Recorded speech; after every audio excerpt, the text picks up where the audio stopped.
So hello everyone, I've got my very good friend and colleague Julie Lewin on the line, and we kind of coach each other and we talk about once a week or so and bounce ideas off each other and do kind of an informal coaching process with each other as we need it. And Julie has had a big breakthrough in the last week or so from some work that I have been unofficially doing with her. And she said that she would like to come on and share a little bit about what's happened. But first of all, if you could just introduce yourself, please, Julie, and let the people who are watching know what you do, how long you've been in business. Yeah, start with that. Yeah, so as Steph said, my name is Julie Lewin. I am a medical intuitive and business mentor. I've been doing this work for 33 years, and six years ago I became a solopreneur where I've not worked for anyone else in that time. And as Steph will attest, being a solopreneur can be a solitary journey, and you do need to have support. And so I am very proud to say that my business is still going after 5 years, and I've passed that benchmark that is a bit of a death knell for a lot of businesses, new businesses. And this year is looking like it's shaping up to be my best year, thanks to the amazing Steph. So tell me what your issue has been really in 2017 in terms of, I think the main thing that we've been talking about has been our struggle to really focus and hone our attention. Talk a little bit about that. So one of the things that I'm a creative, I am an alchemist archetype. Creating is in my blood. I can't help those ideas all coming down, and I suffer from overwhelm of too many projects, too many ideas. They're all exciting, they're all great, but they shatter my energy, and none of them ever really get fully finished. And so I keep internally bringing myself back to the one thing. But what I've needed with Steph this last 12 months has been her to say, Julie, what are you really wanting to do? And then, it's so fast, Steph, I can't believe how fast you just laser focus in and you say, right, forget all of this, just focus on that and just do these 3 things, this one first, that one second, and that one third. And what I really love about your mentoring is I go, oh my God, yes, I can see, I can do that. Oh, and then I can do this and I can do that. And you just go, Julie, look at me. Just do those 3 things. We'll think about that later.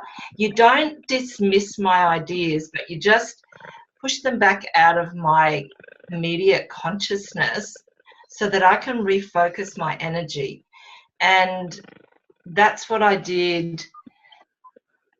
We did that last week, like on Friday. Yeah, it was about a week ago, I think. Yeah, I think it was a week ago that I spoke to you and you were telling me about all these different projects and possibilities and ideas. And I'm like, Julie, what about that retreat that you wanted to run at the end of January? I haven't really heard you talking much about that. What's going on there? And you went, oh, well, I was just going to do this first and that first. And I said, how about we just focus on that?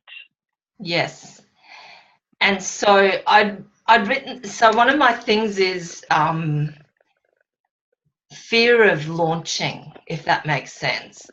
And so I wrote the sales letter. Like, the sales letter was amazing. People loved it.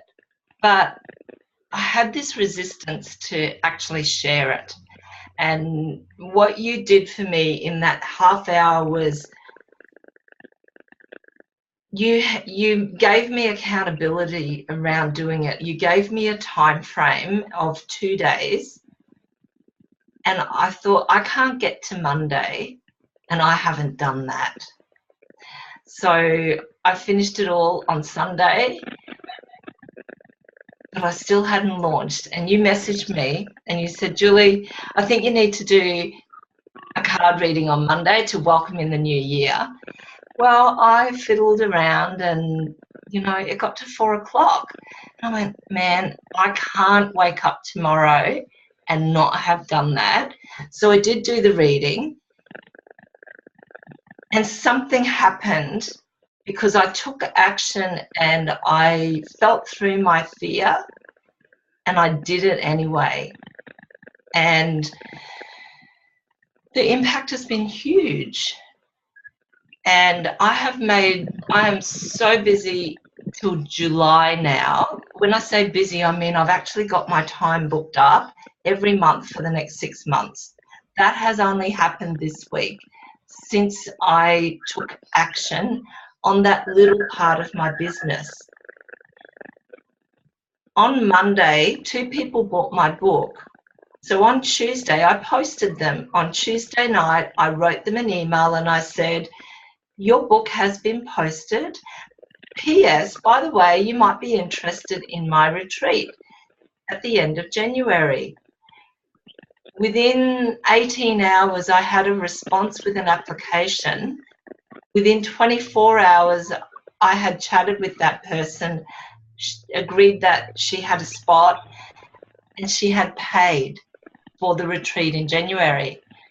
And I thought of another person. I thought, I'll just text that person. And I find out at 5 o'clock if it's 100% yes. I've changed dates to accommodate, so I'm pretty confident it will be yes. And if it's not yes, then there'll be other people that need to fill that spot. But the thing is, in this week, I've earned more money in the last 48 hours than I earned in the 2 months before. Yes, a lot of other things have happened this week as well. And it's like the stop button was pushed aside and it's all just flowing now. And I said to Frank, my husband, wow, isn't this a really great week? He said, yes. So what did you change? What mindset change did you do? And I just looked at him and I thought, he doesn't ever ask me much about that. But in that time with you, Steph, just not dismissing my ideas, but just honing me in and getting rid of all the overwhelm of all the amazing things I can do, just to do that one thing, it released the block on my flow, because you didn't dismiss all those other things. You just said, let's focus on this. When you do that, then you can focus on that. And it gave me permission to not have to have all those fingers in all those pies all at the same time. Yeah, brilliant. And the other thing that we did as well was, the other thing I reminded you was just about who is your ideal client, and let's just focus on getting your message out to those people who you really, really want to work with and who want to work with you, who are out there as well. And I think when we can get really clear on our ideal client, again, it does help us to hone in, those building strategies. And, it makes us more excited about our work, because it's so much fun when you're attracting your ideal client rather than people who aren't quite a good fit, and then it's a lot of hard work. Yes. And the other thing that you did for me, and I think that a lot of people struggle with this, is actually knowing what your core message is and who your core client is, and having that all streamlined between everything that I know for me, everything that I have to offer. I know what was missing was the synergy between all of that. And in our conversation, you actually gave me the thread to weave through it all. And that's when I felt my body relax. That's when I felt that shift. So it wasn't like this major epiphany. It was more of a dropping into fully being present and knowing. It was that deep knowing that I have not had for 33 years. So that's been huge for me to have that dropped down into that knowing, and my body is at rest now. With my body at rest, I feel like I've got this space around me to think and to do. It's pretty remarkable, Steph. I am incredibly grateful, and I want to shout it to the world. You've got to go and work with Stephanie Kakris. Thank you very much. It's stuff that I love to do, and you know, it's something that I've struggled with for so many years myself, is what is my core message? Who is my ideal client? Because, you know, as healers, we can work with anyone in theory, but it's like, who do I really want to work with? What of my areas of knowledge and expertise really lights me up? And it's something that I've only just really honed in for myself in the last 6 months. And, you know, I do love being able to do that for other people as well. Yeah. The relief is priceless, and I can't say enough about your laser focus and your ability to listen to what I say, and then you just go like that, and I know what I need to do. Yeah. And it's not a lot, it's not overwhelming, but it's something that I am not resisting being accountable for. And that it's because of the way that you communicate, I'm not resisting that accountability, which I have done in the past with other people who have mentored me. But it's funny because I don't remember making you accountable. I just said,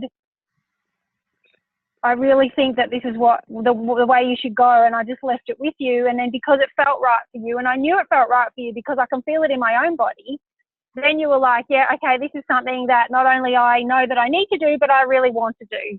So, you know, I think that's the difference, because I'm hopeless at being held accountable as well, also having someone tell me what to do. And so that's not my coaching style. My coaching style is, here's what I can feel in my body is going to be right for you. If it feels right in your body too, go ahead and do it. If it doesn't, figure out what does feel right, and we can talk about it further, and then pick that, go and do that. Yeah. And that for me was magic. Beautiful. Yes. Well, thank you very much for coming on and having a chat to me, and sharing with other people what I do. I really appreciate it. Thank you, and I'm eternally grateful. My pleasure. See ya. Bye.